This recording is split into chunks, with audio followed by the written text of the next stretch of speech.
Bonjour à tous, aujourd'hui je vous retrouve pour la troisième et dernière partie du redébourrage de Dakota. Donc pour aborder cette séance, j'ai commencé par l'échauffer un petit peu en marchant tranquillement au pas à côté d'elle avant d'attaquer le travail avec nos objectifs de la séance.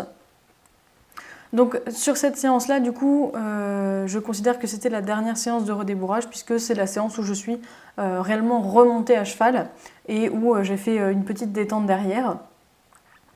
Donc voilà, donc je commence par retravailler le montoir sans la selle ni rien, juste pour vraiment jouer autour du montoir et bien la positionner et faire en sorte qu'elle ne bouge pas au montoir. Parce que là vous voyez que en fait, dès que je monte sur le bloc, systématiquement elle se met à bouger, elle décale ses hanches ou alors elle va avancer ou reculer. Donc là l'objectif c'est vraiment d'essayer d'avoir une jument qui comprend que c'est là qu'elle doit rester et c'est là qu'elle va trouver du confort. Donc c'est pour ça que j'en profite pour passer un petit peu mon poids du corps par-dessus son dos pour lui faire des gratouilles. Et c'est vraiment de lui montrer que voilà, c'est une zone où elle va pouvoir trouver du confort. Donc là, vous voyez qu'elle recule un petit peu. Donc je vais essayer de la faire avancer et de la replacer sans avoir à descendre du plot.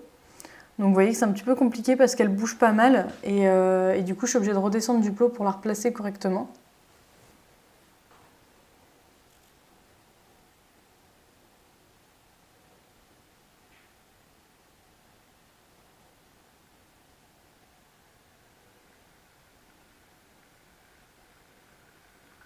Donc je reviens encore une fois gratouiller en passant un petit peu mes épaules par-dessus son dos pour faire un petit peu de poids et commencer à l'habituer à recevoir du poids sur le dos.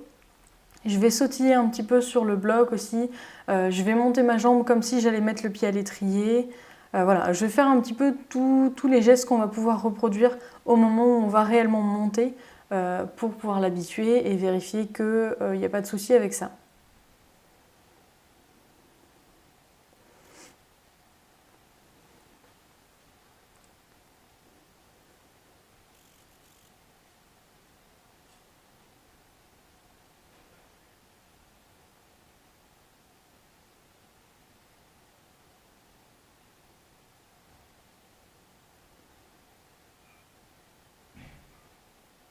Bon là vous voyez déjà que ça s'améliore un petit peu puisque du coup quand je monte sur le bloc, elle bouge pas, j'arrive à la gratouiller et à bouger mes jambes comme si j'allais monter dessus.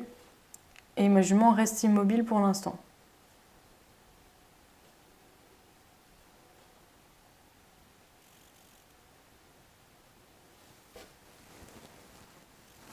Ensuite je vais attaquer du coup le sellage. Donc l'objectif c'est de la seller en liberté. Parce que du coup en liberté je vais vraiment voir où elle en est avec la selle. Et là du coup vous voyez, donc je commence évidemment par le tapis. Le tapis il n'y a aucun problème, vous voyez que je peux aller lui mettre en liberté sans qu'elle ne bouge d'un poil. Donc ça le tapis c'est vraiment pas un problème pour elle. Et du coup l'objectif voilà, c'est de la laisser immobile là où elle est, que moi j'aille chercher ma selle et que je revienne à côté d'elle pour lui positionner sur le dos. Sauf que là, vous voyez qu'en fait, quand je reviens avec la selle, elle se barre complètement en couchant les oreilles, donc vraiment toujours cet a priori très négatif. Donc du coup, je vais la récupérer, je vais rechoper la longe et la ramener un petit peu dans notre zone de travail, qui est surtout en réalité la zone éclairée de la carrière, parce que les lumières n'éclairent pas bien les quatre coins de la carrière. Et puis du coup je vais reprendre mon travail. Donc là vous voyez on recule un petit peu d'un pas par rapport aux dernières séances qu'on avait faites, puisque elle reprend son a priori négatif, elle essaye encore de mordre la selle. Après je me dis que c'est peut-être le fait que c'est pas la même selle du coup que j'avais utilisée pour refaire le travail d'habituation et de désensibilisation un petit peu à la selle. Puisque du coup j'avais la petite selle Fugenza noire mais qui lui va pas du tout et avec laquelle je refuse de monter. Et là du coup j'ai utilisé la selle qu'on utilise réellement et qui est adaptée à son dos. Et du coup vous voyez qu'elle n'est pas du tout la même couleur. Donc je me dis que peut-être ça a pu jouer et elle a pu se reposer des questions qu'elle ne se posait plus avec l'autre selle. Donc voilà, je vais reprendre un petit peu ce travail-là, reculer de quelques pas pour pouvoir mieux avancer après.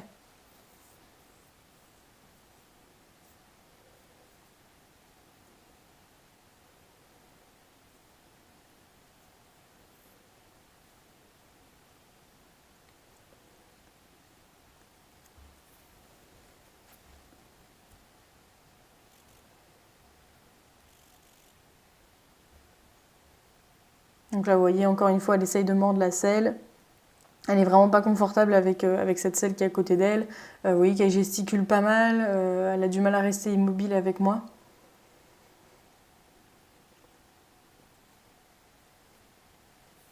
Donc je vais commencer à faire bouger un petit peu ma selle à côté d'elle pour voir comment elle réagit. Et puis vous voyez que finalement, en fait, ça commence à passer un petit peu. Elle continue à regarder. Elle n'est pas trop sûre. Elle pose un peu encore des questions. Elle essaye de mordre la selle, vous voyez là.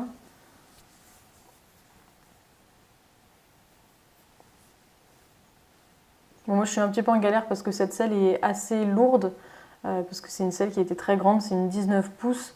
Et du coup, elle est très lourde à porter. Donc vous vous doutez bien qu'à force de faire ce geste, je galérais un petit peu.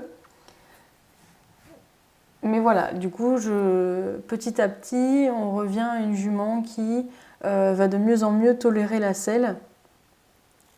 Et du coup, dès que j'ai une attitude qui est vraiment positive, ou même une attitude passive, en fait, tout simplement, vis-à-vis de la selle, je récompense. Je refais exactement le même travail de l'autre côté, évidemment. Vous me connaissez, à force, je pense, on travaille toujours sur les deux yeux du cheval pour bien lui montrer les choses. Et là, vous voyez qu'en fait, à cet œil-là, ça va beaucoup mieux. J'arrive à lui poser en quelques secondes la selle sur le dos sans avoir de réaction. Donc, j'hésite pas, je lui pose dessus et je récompense fortement avec une friandise et beaucoup de gratouilles et une petite pause pour vraiment lui montrer que voilà, c'est tout ce que j'attendais d'elle en fait, qu'elle ne soit pas négative et qu'elle reste au calme pendant que je pose la selle sur son dos.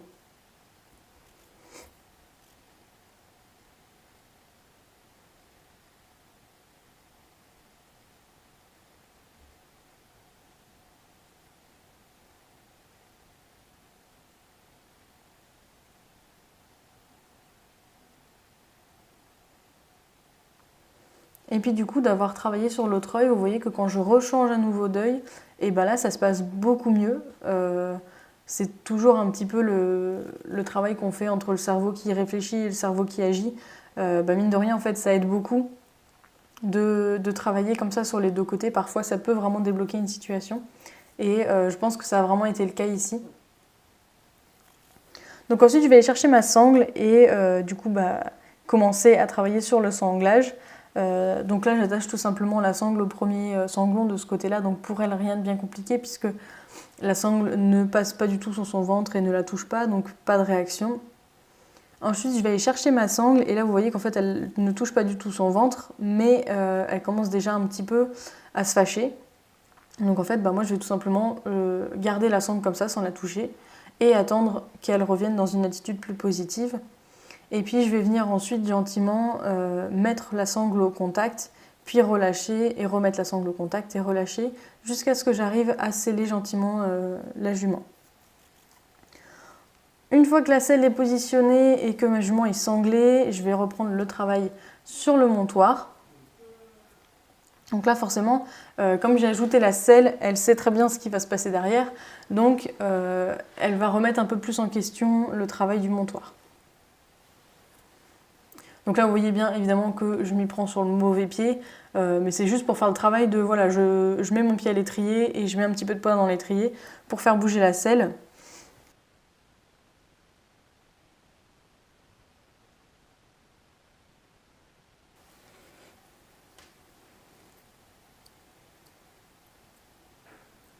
Je recommence encore une fois à mettre du poids gentiment sur la selle, je vais la faire bouger un petit peu pour la prévenir du coup de ce qui va arriver. Là, vous voyez que je mets mon pied à l'étrier, hop, elle se décale. Donc je vais tout simplement la ramener à côté du montoir.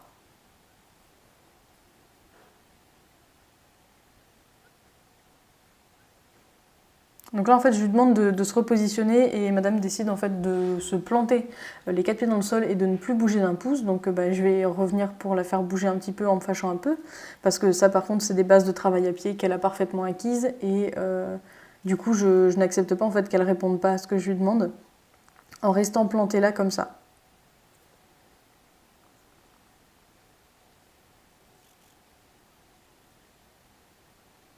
Donc je recommence, je réessaye de mettre mon pied à l'étrier. Vous voyez que je pose à peine et je le retire tout de suite. Vraiment pour gentiment et lentement augmenter en fait sa limite de tolérance. pour que petit à petit je puisse avoir vraiment, enfin même si je laisse mon pied 5 minutes dans l'étrier, qu'elle bouge pas quoi.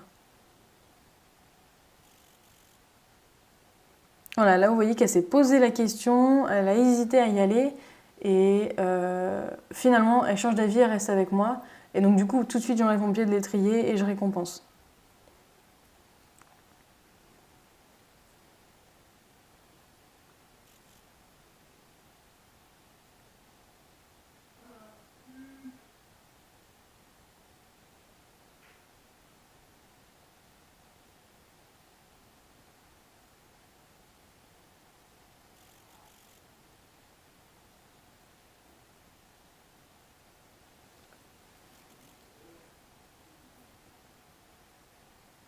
Donc là, vous voyez, je prends vraiment mon temps.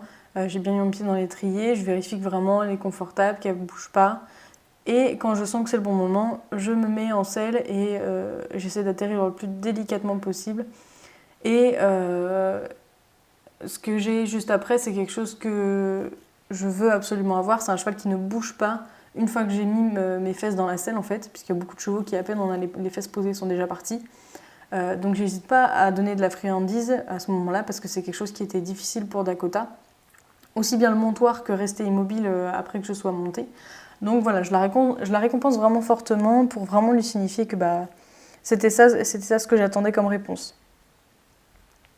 Et puis ensuite du coup on va bosser un petit peu monter gentiment. Donc après niveau montée, on n'avait pas de gros soucis de cheval qui avait réellement un problème avec le fait de porter un cavalier. C'était plus vraiment dans la relation à pied que j'avais un souci, et notamment avec la selle. Donc c'est pour ça que j'ai voulu refaire ce travail-là. Mais monter, vous allez voir qu'en fait, j'ai pas eu grand-chose à faire. En fait, c'est une séance classique que vous allez voir. J'ai juste fait une détente aux 3 allures rapidement, histoire de la mettre en mouvement et de la bosser un peu. Mais voilà, du coup, on fait notre séance tranquillement en lit colletto. Du coup, on va tout simplement travailler le pas, les transitions, le trot, le galop, les arrêts, la direction. Enfin voilà, vraiment revenir sur un petit peu les bases, juste histoire de dire que voilà, on valide en gros le redébourrage et que du coup, on repart sur de bonnes bases.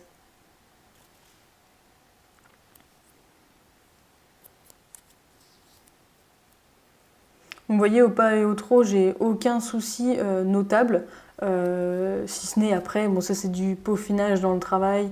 J'ai une jument qui n'est pas forcément toujours très légère sur son lit-col, qui répond pas forcément très très bien à mes jambes pour ce qui est de déplacer ses hanches ou ses épaules.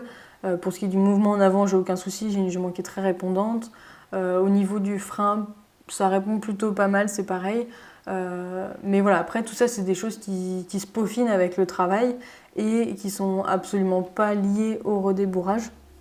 Là, si on était vraiment, si on considère vraiment qu'on est dans le cadre d'un redébourrage, du coup j'ai une jument qui aux 3 allures fonctionne bien. Hormis sur les départs au galop, puisque comme vous pouvez le voir, premier départ au galop que je demande, elle me fout un coup de cul. Certes, pas extrêmement violent, mais un coup de cul quand même. Et le problème, c'est que c'est systématique. À chaque départ au galop, en fait, elle me faisait ça. Voire pire, c'est-à-dire que, vous le verrez, il me semble, à un moment dans la vidéo, elle se retourne en fait pour me choper le mollet quand je lui demande le départ au galop. Et ça, en fait, c'est un problème que j'ai réussi à résoudre que bien plus tard. En fait, il m'a fallu plus d'1 an en fait, pour comprendre petit à petit, mettre à bout toutes les problématiques qu'on avait pu rencontrer et tout ce que j'avais pu essayer comme méthode et qui n'a pas fonctionné pour essayer de solutionner ce problème de départ au galop qui n'allait pas. Puisqu'elle se défendait énormément quand même, parce que pour me mettre systématiquement un coup de cul ou essayer de venir me mordre, me choper le mollet, c'est que quand même vraiment ça n'allait pas pour elle, il y avait quelque chose qui n'allait pas.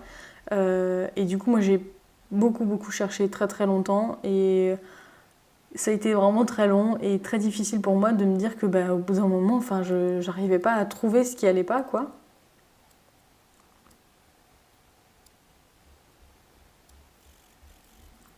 Donc là, je vais tout simplement lui redemander quelques petits départs au galop, donc avec objectif de justement améliorer ça, fluidifier ça, faire en sorte qu'on puisse prendre le galop sans se battre systématiquement. Donc là, vous voyez un exemple de moment où elle se retourne pour essayer de me choper le mollet. Et mine de rien, elle est souple la bourrique, donc elle est très proche d'en arriver. Donc voilà, je vais lui redemander quelques petits départs au galop, et puis dès que j'ai un départ au galop, sans qu'elle se fâche, je vais tout simplement féliciter, et puis je vais la laisser là-dessus. On va arrêter notre redébourrage là-dessus, et puis je vais la féliciter, et bien évidemment, lui passer un petit coup de brosse avant de la rentrer au pré. J'espère que cette série sur le redébourrage vous aura plu et que ça aura pu être utile à certaines personnes qui rencontraient des difficultés, un peu comme je pouvais en avoir avec Dakota, en espérant vous avoir peut-être vous donner des clés ou des idées d'exercices à travailler pour pouvoir reprendre les bases correctement avec votre cheval. Et puis du coup, je vous retrouve très bientôt dans une prochaine vidéo.